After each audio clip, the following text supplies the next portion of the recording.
तो आज मुझे करना था, आज मुझे 5 आवर्स नाइट स्टडी करनी थी। तो 5 आवर्स में से 1.5 घंटे का टारगेट तो ख़त्म हो गया है और फिर मैं थक गई। तो अब मैं सोच रही हूँ कि लाइब्रेरी में जाऊँ और टैब ले आऊँ। मैं बिना लॉक के टैब रख के आ गई हूँ। टैब लाना भी नेसेसरी है, तो अब मैं जा रही हूँ टैब लाने के लिए अपना।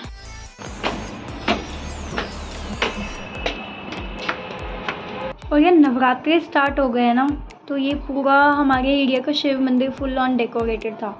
मतलब दिवाली जैसा डेकोरेट होता है यार, ये बहुत ही अच्छा लग रहा था रात को देखने में। हाय, ओए मम्मी, माँ क्या कर रहे हो तुम? अरे डोंट जंप ऑन मी यार।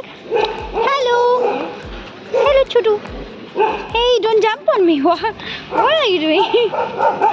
अरे what are you doing? What are you doing? का वापस अभी मैंने जैकेट डाल दिया था, तो ठंडा लग रहा था बहुत ज़्यादा। मैं आ गई हूँ रूम में। घुसते इतनी गर्मी सी लग रही है यार, मतलब काफ़ी ज़्यादा गर्मी सी लग रही है। रूम में एंट्री हो चुकी है मेरी और मैं जैकेट हटाऊँगी क्योंकि बहुत ज़्यादा गर्मी लग रही है।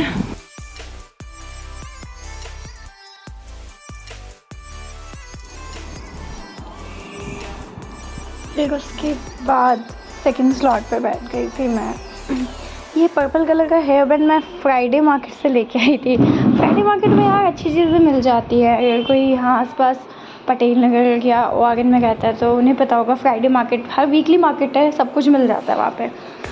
और फिर यार पढ़ते पढ़ते मेरे को एक चीज़ समझ में आया कि काफ़ी सारे डॉक्ट्रिन्स हम मिस कर देते हैं। मेरे पास ये पूरी शीट पड़ी है, इसमें सिर्फ डॉक्ट्रिन्स है। पेट सब्सटेंस हो गया, कलरेबल लेजिस्लेशन हो गया, एक्लिप्स हो गया, सॉवरेनिटी हो गया, सारे के सारे। और ये सारे बहुत ही इंटरेस्टिंग हैं।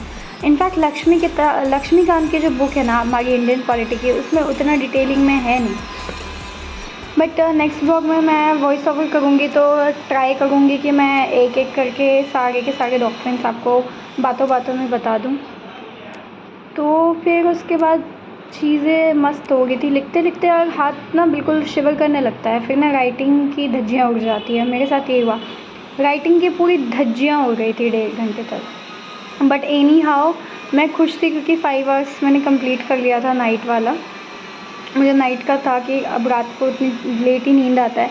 तो जैसे कि आपने मेरे पिछले वीडियोज़ में देखा होगा 2 बजे 3 बजे नींद आती है। तो फिर मैंने प्लान किया था कि यार अब ऐसा है तो ठीक है, एक काम करेंगे, 5 आवर्स का टारगेट लेंगे, थक जाएंगे, बेड पे जाएंगे, सो जाएंगे। और सच में बताऊँ, बिलीव नहीं करोगे तुम लोग, मैं बेड पे गई हूँ और मैंने आंखें बंद की और मुझे कब नींद आ गया मुझे पता नहीं। उसके बाद यार अगेन ब्रेक तो नेसेसरी है, तो मैं आमंड्स लेके आ गई थी।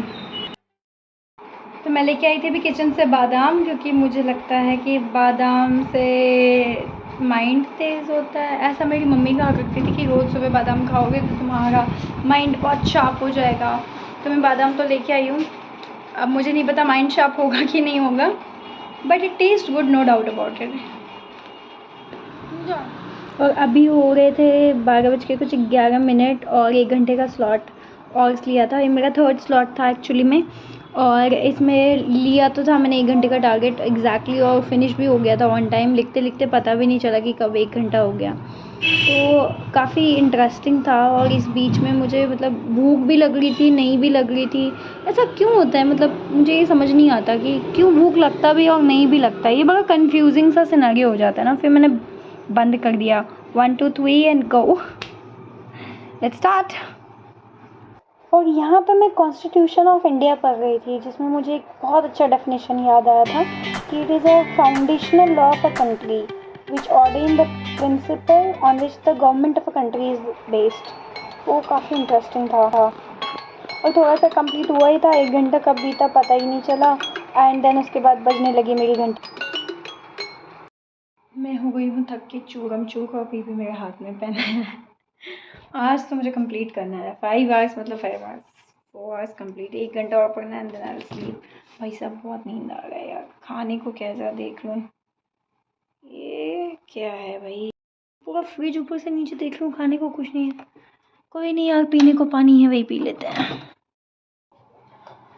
उसके बाद पानी मिली है, सोचो पानी पी लूँ भाई साहब। लेकिन ठंडे में ठंडे पानी का मज़ा ही अलग होता है। और अभी तक मैंने डिनर नहीं किया।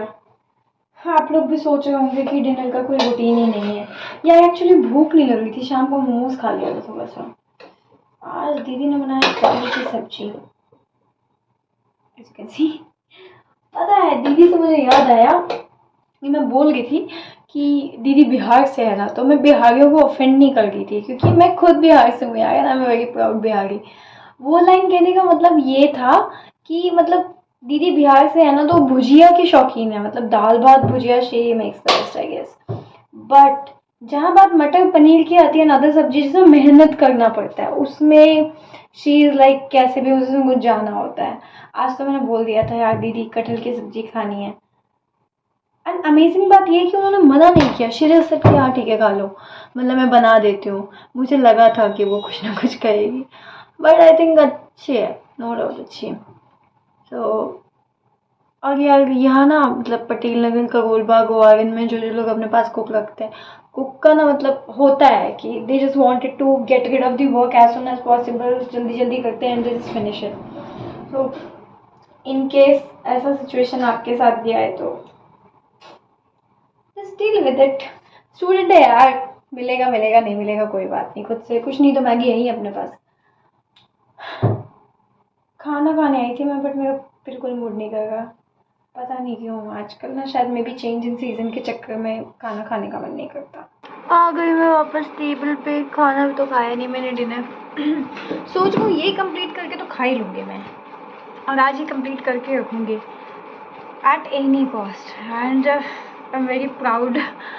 ये हो गया 5 आवर्स कंप्लीटेड, एंड ये लास्ट स्लॉट है, एंड इसके बाद जो नीनी आने वाली है ना भाई साहब, I can't even explain in words. और यहाँ पे ना मैं पूरा का पूरा डॉक्ट्रिन को खंगाल गई थी, जिसमें मैं प्री कॉन्स्टिट्यूशन लॉ और पोस्ट कॉन्स्टिट्यूशन लॉ के बीच का डिफरेंस पढ़ गई थी, यू नो।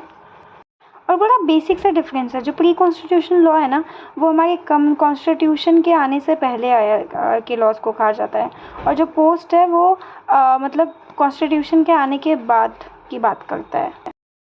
और you know doctrine of eclipse इसी की बात करता है कि कोई भी लॉ जो कि इनकंसिस्टेंट था फंडामेंटल राइट के साथ, वो इनवैलिड नहीं है।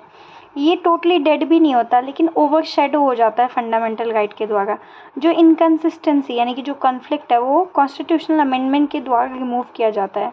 और ये एक बहुत ही इंपॉर्टेंट टॉपिक है फॉर द यूपीएससी एग्ज़ाम, और ये जानना भी बहुत ज़रूरी हो जाता है कि सैलिएंट फीचर्स क्या है, सिग्निफिकेंस क्या है इस डॉक्ट्रिन का, ठीक है।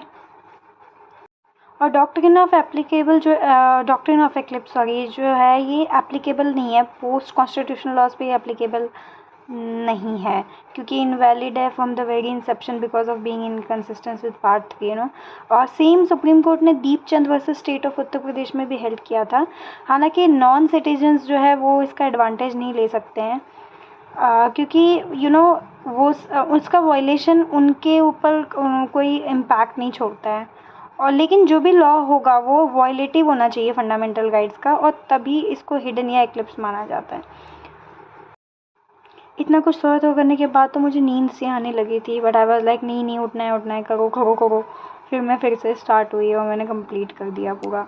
अब डॉक्ट्रिन ऑफ लैप्स क्या होता है ये ना आप लोग बताना मेरे को, डॉक्ट्रिन ऑफ लैप्स के बारे में तो सुना ही होगा, ठीक है। मैं एक बार फिर भी बेसिक्स बता देती हूँ। जो डॉक्ट्रिन ऑफ लैप्स था वो एक एनेक्सेशन पॉलिसी था, जो कि लॉर्ड डलहौजी के टाइम में बड़े अच्छे से फॉलो किया गया था, जब इंडिया के वो गवर्नर जनरल थे 1848 टू 1856 में। और वो एक एडमिनिस्ट्रेटिव पॉलिसी मतलब हाँ वो मतलब जनरली एडमिनिस्ट्रेटिव पॉलिसी के लिए यूज़ किया जाता था ब्रिटिश पैरामाउंटेंसी के एक्सटेंशंस के लिए। और ये बहुत ही इम्पॉर्टेंट है शायद IAS एग्ज़ाम्स के लिए। तो aspirant actually I don't know direct question आएगा कि नहीं कभी इस टॉपिक पे, but aspirant should know the facts about the doctrine of lapse, ठीक है। और यार बस यही तक था, उसके बाद मैंने डिनर किया और मैं सो गई। तो चलो मिलते हैं नेक्स्ट वीडियो में with some more information for you.